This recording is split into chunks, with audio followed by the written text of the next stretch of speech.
Assalamualaikum warahmatullahi wabarakatuh. Anak-anak, pada pertemuan kali ini Ibu akan menjelaskan apa yang sudah kalian catat kemarin.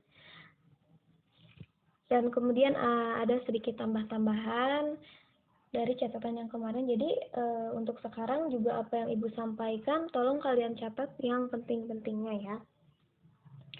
Oke, di sini yang pertama Ibu akan menjelaskan mengenai pengertian sejarah. Nah, pengertian sejarah itu secara etimologis, sejarah berasal dari bahasa Arab, yaitu dari kata sajarotun ya, yang berarti pohon. Nah, kemudian mengapa kata sejarah diambil dari kata pohon, sajarotun? Karena bentuk pohon ini menggambarkan sebuah silsilah keluarga raja dari dinasti zaman dahulu.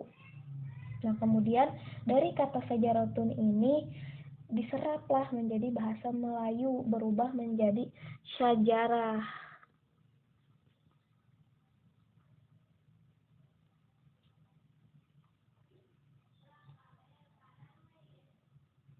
Kata sejarah ini dari bahasa Melayu disaplah ke bahasa Indonesia dengan kata sejarah yang mempunyai arti silsilah atau keturunan.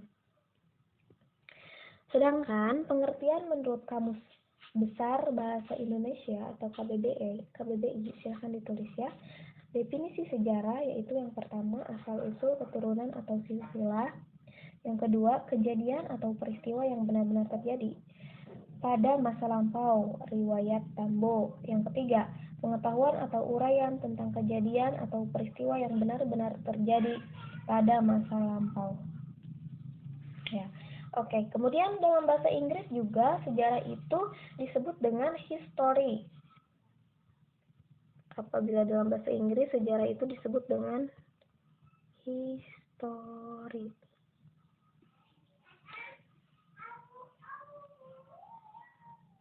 Yaitu yang berarti informasi atau pencarian. Dalam bahasa Belanda, sejarah disebut dengan geschiedenis.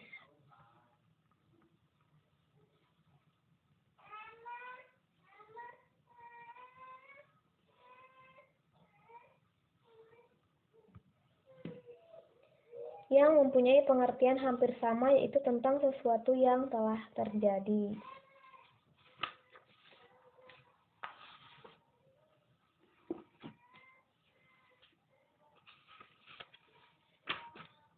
Oke, lanjut.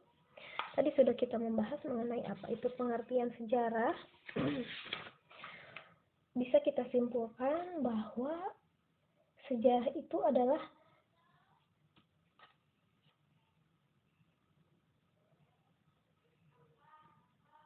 catatan tentang manusia dan peradaban dengan seluruh proses perubahan secara nyata dengan segala sebab dan akibatnya. Definisi ini dikemukakan oleh Ibnu Khaldun tahun 1332 sampai dengan 1406 Masehi.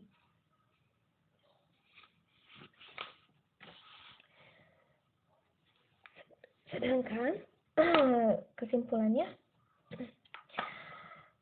sejarah adalah ilmu pengetahuan yang mempelajari berbagai peristiwa atau kejadian penting yang terjadi dalam kehidupan manusia pada masa lalu.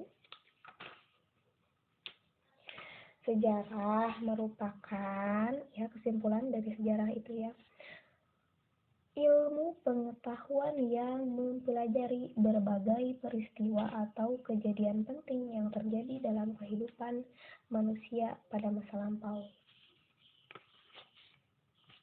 Lanjut, cara berpikir diakronik dalam mempelajari sejarah.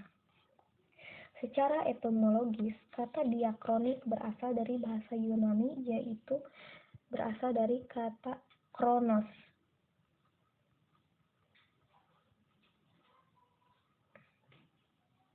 yang mempunyai arti melintas, melampaui, atau melalui. Sedangkan kronos berarti waktu. Jadi diakronik itu berasal dari bahasa Yunani, yaitu berasal dari kata dia dan kronos. Dia mempunyai arti melintas, melampaui, atau melalui, sedangkan kronos berarti waktu. Jadi jika digabungkan, diakronik berarti sesuatu yang melintas atau waktu yang melintas. Jika dikaitkan dengan sejarah, sesuatu yang dapat melintas, melalui, atau melampaui tersebut adalah peristiwa ataupun suatu kejadian.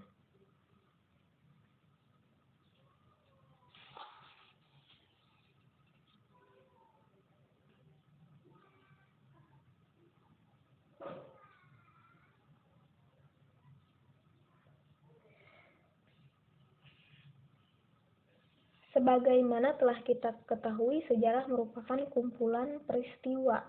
Setiap peristiwa yang terjadi dibatasi oleh waktu. Contohnya sebagai berikut.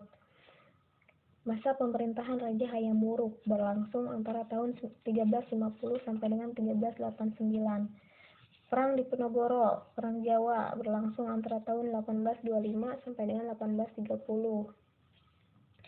Penjajahan Jepang di Indonesia berlangsung antara tahun 1942 sampai dengan 1945. Belanda menyerah kepada Jepang di Kalijati, Subang, Jawa Barat pada 8 Maret 1942. Nah, itu adalah setiap peristiwa atau contoh yang terjadi yang dibatasi oleh beberapa waktu. Cara berpikir diakronik ini mengajarkan kepada kita untuk lebih teliti dalam mengamati gejala atau fenomena tertentu atau peristiwa yang terjadi pada waktu itu.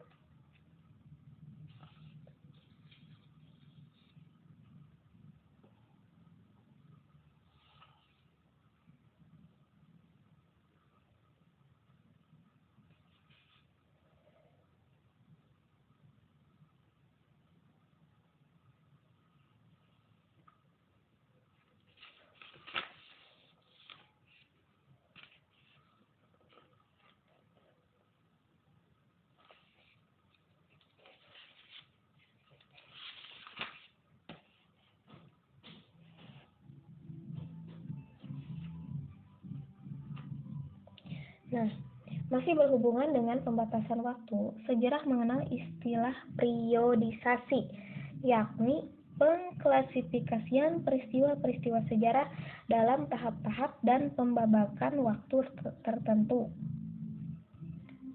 Periodisasi ya. Periodisasi. Mohon maaf anak-anak di sini sedikit berisik ya karena ada tetangga-tetangga yang lain. Periodisasi itu apa tadi? Yaitu pengklasifikasian peristiwa-peristiwa sejarah dalam tahap-tahap dan pembabakan tertentu. Sebelum menyusun periodisasi, para sejarawan akan membuat klasifikasi peristiwa yang akan menjadi kajiannya dan membuat kesimpulan-kesimpulan pada setiap periode.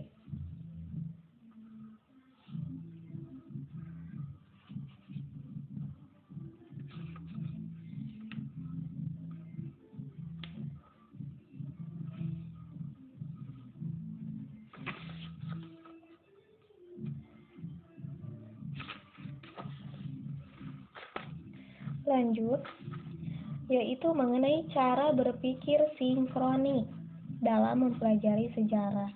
Kata sinkronik berasal dari bahasa Yunani yaitu shin yang berarti dengan dan kronos yang berarti waktu. Adapun dalam Kamus Besar Bahasa Indonesia, sinkronik diartikan sebagai segala sesuatu yang bersangkutan dengan peristiwa yang terjadi pada suatu masa.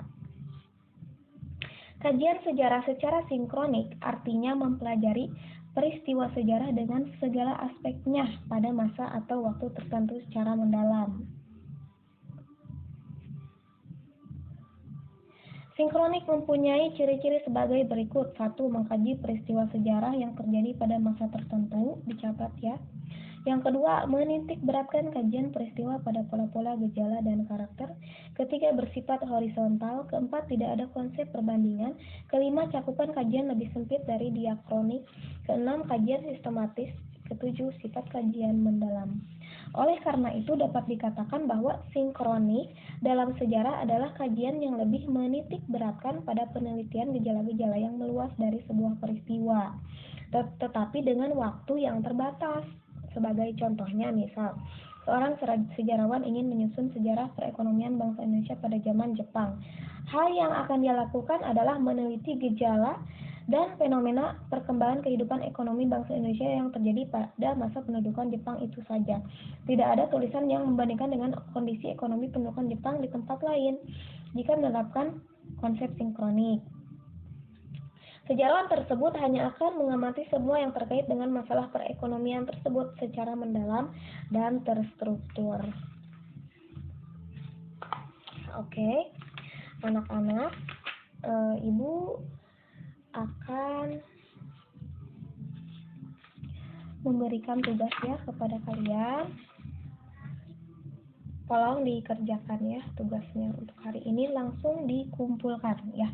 Oke, sekian dulu materinya.